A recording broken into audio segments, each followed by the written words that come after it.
بسم اللہ الرحمن الرحیم۔ اجتماعی قربانی کا ٹرینڈ آپ جانتے ہیں کہ ہمارے ملک پاکستان میں ماشاءاللہ کافی چلا ہوا ہے۔ تو جہاں اجتماعی قربانی میں بہت زیادہ لوگوں کو جو ہے آسانیاں ہیں، تو وہاں پر ہی اجتماعی قربانی میں بہت زیادہ احتیاطیں بھی ہیں، اور ان احتیاطوں کو پیش نظر رکھنا بنیادی ایک چیز ہے، کیونکہ اگر 7 حصے داروں میں سے یا 5 حصے دار ہیں آپ، یا 6 حصے دار ہیں، یا 4 حصے دار ہیں ایک قربانی میں، بڑی میں، بیل میں، یا گائے میں، یا بھینس میں، یا بھینسے میں آپ شامل ہیں، تو اس میں سے اگر کسی ایک کی نیت جو ہے وہ اگر ٹھیک نہیں ہوگی تو اس ایک کی وجہ سے باقیوں کی قربانی جو ہے وہ بھی ضائع ہو جاتی ہے۔ فقہاء کرام نے بڑے واضح الفاظ میں یہ چیز جو ہے اس کو بیان فرمایا ہے،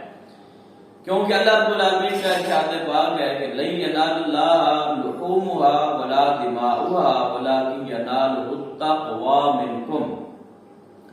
کہ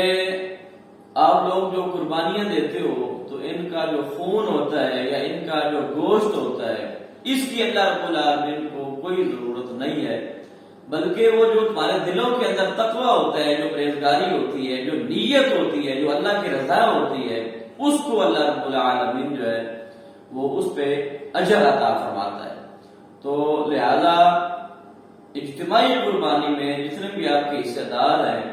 ان کی جانچ پڑتال آپ کے لیے بہت زیادہ ضروری ہے۔ خاص طور پہ آج کل آپ لوگ جانتے ہیں کہ احمدی، ہم ویسے احمدی کہہ دیتے ہیں ورنہ احمدیوں کو کہنا نہیں چاہیے، کیونکہ احمد نبی کریم صلی اللہ تعالیٰ علیہ وآلہ وبارک وسلم کا اسم گرامی ہے۔ وہ مرزئی ہیں، وہ قادیانی ہیں، وہ لانتی ہیں، وہ بد دین ہیں، وہ مرتد ہیں، وہ بد مذہب ہیں، لہذا ان کو احمدی نہیں کہنا چاہیے بلکہ قادیانی یا مرزئی کہنا چاہیے۔ خدا نہ خواستہ اگر کسی قربانی میں وہ شامل ہو گئے تو سب کی قربانی ضائع ہو جائے گی۔ اور باقی بھی جس طرح نام نہاد کچھ لوگ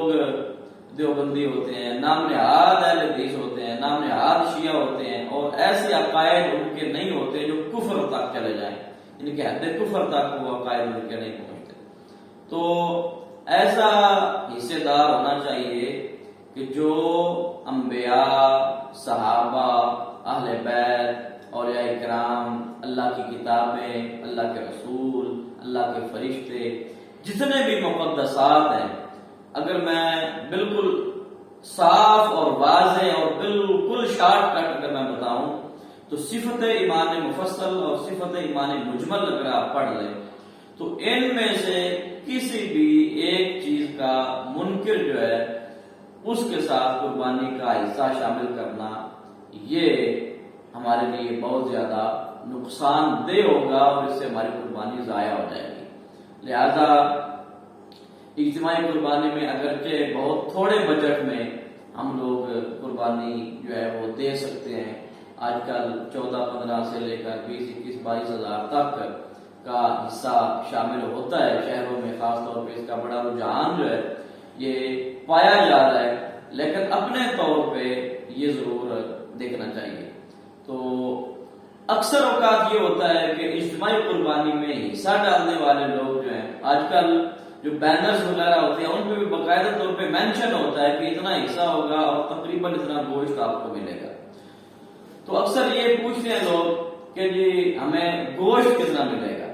تو دیکھیں بھائی، جب آپ نے ایک ادارے پہ یا کسی ایک تنظیم کے اوپر یا کسی ایک بندے کے اوپر اعتماد کر لیا ہے اور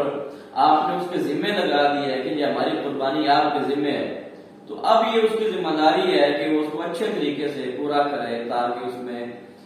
جانور کی عمر بھی پوری ہو، اس میں کوئی کسی قسم کا عیب جو ہے وہ بھی نہ ہو۔ لیکن اگر آپ کی نیت گوشت کی ہوگی تو پھر آپ کو قربانی دینے کا فائدہ نہیں ہے، کیونکہ گوشت تو آپ پورا سال کھاتے ہیں۔ قربانی دیں صرف اللہ رب العالمین کی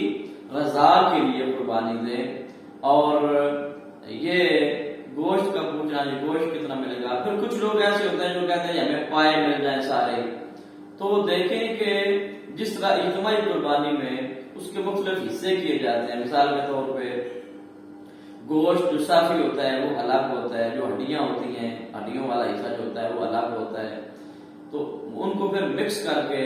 یا الگ الگ تول کے تو 7 حصے بنائے جاتے ہیں تاکہ ہڈیاں بھی برابر سب حصہ داروں کو آ جائیں اور گوشت بھی سب حصہ داروں کو برابر آ جائے. اسی طرح پائے جو ہیں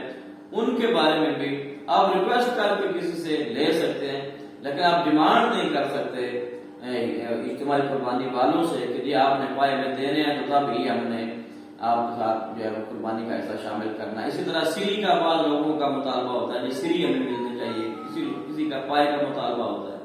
تو کسی کا کسی خاص پیس کا مطالبہ ہوتا ہے. تو اس طرح کسی بھی خاص پیس کا مطالبہ کرنا کہ جو سارا پیس مجھے دے دیا جائے، تو یہ مطالبہ کرنا جو ہے اجتماعی قربانی کے حوالے سے اس کی بھی شرعی طور پہ جو ہے وہ اجازت نہیں ہے. ہاں جب آپ سارے حصے دار اکٹھے ہو جائیں تو اس میں اگر آپ جس طرح ویسے اخلاقی طور پہ یا ایک بنیادی تعلق کے حساب سے آپ کسی سے گوشت مانگ لیتے ہیں یا کسی سے مطالبہ کر لیتے ہیں تو اس کا اپنا حق ہے، اس کا رائٹ ہے، وہ آپ کو دے تو اس کی مرضی ہے، نہ دے تو اس کی مرضی ہے. لیکن یہ شرط لگا لینا یہ بھی قربانی کو ضائع کرنے کے مترادف ہے. لہذا یہ چند چیزیں ہیں. اور پھر ایک اور چیز خاص بات جو ہے وہ یہ بھی ہے کہ قربانی کا جو جانور ہے، مثال کے طور پہ بڑا جانور ہے، اس میں 7 حصے ہوتے ہیں. تو اگر کوئی بندہ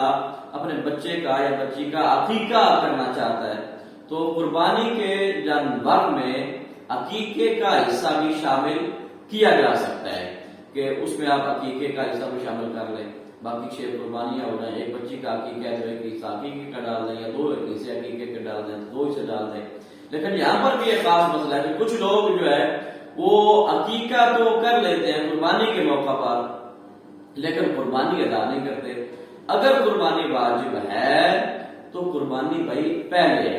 قربانی پہلے دیں، اور عقیقہ اگر توفیق ہے تو وہ بھی ساتھ بھی لا لیں، اگر نہیں ہے تو وہ لیٹ بھی کیا جا سکتا ہے. اور پھر فرض واجب بھی عقیقہ نہیں ہے، وہ کسی بھی وقت جو ہے وہ عقیقہ جب بھی آپ دیں گے تو صدقہ ہے وہ اللہ رب العالمین جو ہے اس کو قبول فرمانے والا ہے. لہذا